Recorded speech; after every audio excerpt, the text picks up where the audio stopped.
Welcome to another episode of Warriors in Hope, the podcast where we rise above life's most difficult challenges together. I'm Valerie Silvera, and I'm your guide, and hopefully we will become fellow warriors in hope. So, in today's episode, I wanted to talk about the fact that being selfless is noble, and in a lot of ways, we should all be that way. We should all live our lives in a selfless way. But self-destructing, staying stuck in grief, allowing yourself to remain as a victim, none of those are noble.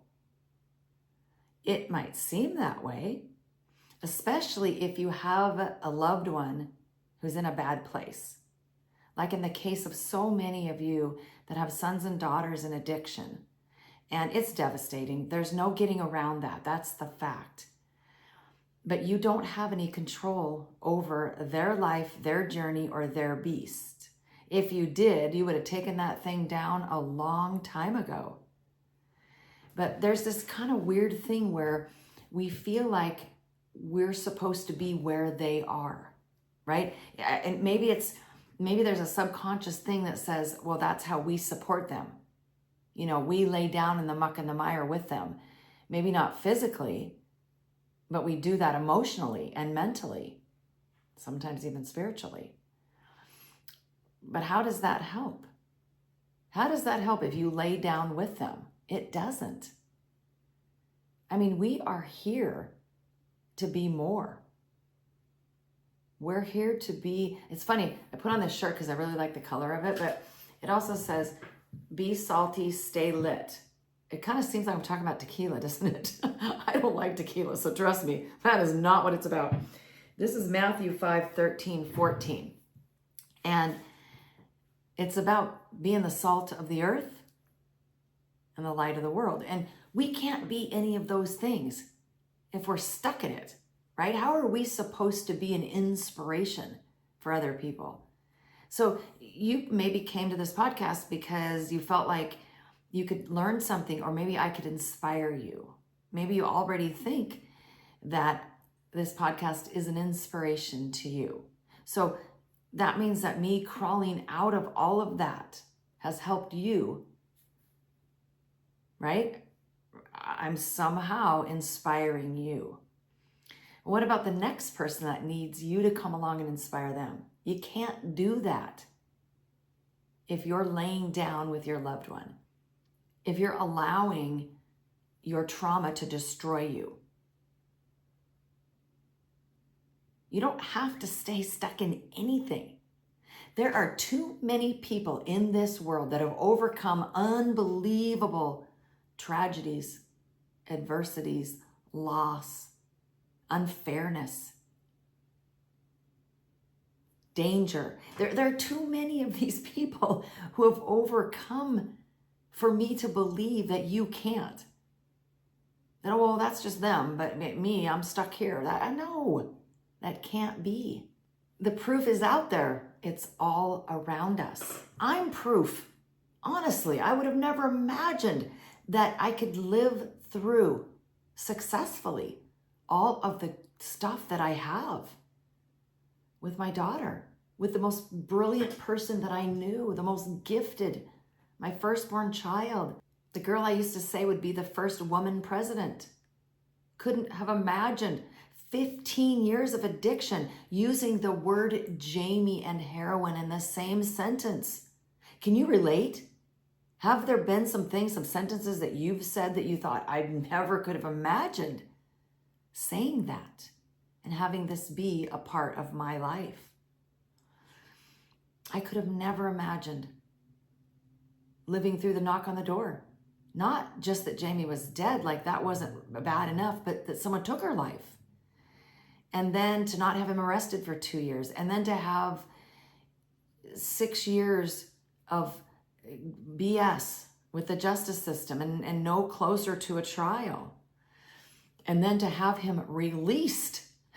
I mean, after 6 years, Suddenly some judge thought it was a good idea to release a guy who's charged with first-degree murder onto the streets. How could I live through all of that? By a choice to stand up and fight, a choice to become more, a choice to realize and understand and live the fact that it is not noble to self-destruct. It is not helping anyone. If you lay down in the muck and the mire of somebody's addiction or even something similar, that's 2 down. Now, how many more people are being affected? How does that help anybody? If it helped, I'd say lay down. Lay down, it'll help. But it doesn't. So you've got to get back up, as painful as it is. Somebody in this lifetime, somebody has walked through even more than you have. And that's just proof. This is not to compare our beasts. It's not to compare our stories. I say this so that you will remember that if they can do it, so can you, right? You can't say that you can't. It's not possible because other people have done it. So why not you be one of those people? Why not? So I was rewatching NYPD Blue. Do you remember that show? It was a great show. And so there was a scene where Andy lost his son. And, he battled with addiction. He battled alcoholism. And not his son, Andy. And so, of course, now what's going to happen with him because of this tragedy. But there was this scene where he's sitting in their locker room, I guess it is, with Lieutenant Fancy, Arthur Fancy. And the two of them had always had, some issues where they were at odds. But I thought it was just such a beautiful scene and powerful. And I watched it months and months ago, but I wrote this down somewhere and I just came across it. And literally, this was the inspiration for this podcast episode. It was this. It was what Arthur Fancy said to Andy Sipowicz. He said, "The world is not so rich that it can afford to lose your boy and you too." I want you to think about that. The world is not so rich that it can afford to lose your loved one and you as well. It just isn't rich enough. There's too much. I say this all the time. And you know what? I don't care. I'm going to keep repeating myself because I think we all need reminders constantly. We forget. Somehow we didn't really hear it last time. We didn't take it in. We weren't ready. So I'm doing a very limited private coaching right now. I don't have it available for anybody else. Not right now. I'm going to actually bring it back and do some of that. But I'm working with this woman, and it was interesting because she told me that it was the right time for her. And somehow she found my podcast and felt like literally that was it. She goes, you were the one. I was searching for someone and you were the one. So, obviously I'm not the one for everyone, but for some reason, my messaging resonated with her, these podcast messages. And so now I'm working with her. And anyway, she said, I was ready. This was the right time for me. So, sometimes we're not quite ready to hear a message. We should keep trying to find them. But have you ever done that? Have you ever been sitting in church or at a convention or anything like that, and somebody says something or they quote something, or you see a quote on social media and you think, oh my gosh, yes, this is an epiphany, right? And then you realize you've heard that quote 100 times. You've already heard that story 10 times. But it was that moment, right? It was that moment that you needed to hear it.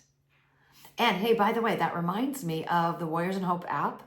You definitely need to be using this app, and you should use it daily because there is a year's worth of messages in there for you. But I made them all available to you because they're topic-based. I started out not doing that, and then I thought, no, I really want people to be able to go in there at any moment and find a message that resonates with them for their moment. just go to warriorsandhope.com and you'll see how to download from Apple and Google, but also there's a link if you want to use the app on a computer. But definitely get to those messages, because you need, right when you need something, right when you need a message, you need it in this moment. You know, maybe you see a counselor, which is fantastic. I hope you find a good one. But, you know, you're not seeing them till Tuesday. Or you have a friend that's a great mentor, but you can't call them because it's 1 a.m. You can grab the app anytime, 24/7, and get some great messaging. I mean, it really, maybe it'll just be that little nugget that propels you to the next level and says, this is the time. Now it is my time. Like I was telling you about my client, now is the time. So I want to reiterate that scene from NYPD Blue. The world is not so rich that it can afford to lose your boy and you too. It is not so rich, my friend, that it can afford to lose you. For any reason, it's not acceptable. There's no question in my mind that you have something amazing that you are supposed to do in this lifetime. You might already be doing something, but I know for a fact you're going to go to the next level. That doesn't mean you're going to start a nonprofit or write a Pulitzer Prize winning novel. Maybe you will, but that's not what I'm saying. What if you even continued to do what it is you're doing now to make a difference, but you were a whole new you, a better version of yourself? That dark cloud that's hanging over your heart every day, you were able to remove it. You're able to honor the hole in your heart without crawling inside of it. That's what I want for you, because that's what I found for myself. If any of this resonates with you, I hope that you will share this episode, and that you will, if you like this podcast, please put a review out there so that other people can find this same information, the same hope, and the same healing. And be sure to go to ValerieSilvera.com, check out those mentoring programs. Maybe this is your time for one of those. Thank you for joining me for this episode. And as I said, if it resonates, please share it with somebody else. Remember, you are not alone in this journey. Together, we can stand strong and become the mighty warrior that God intended for you to be.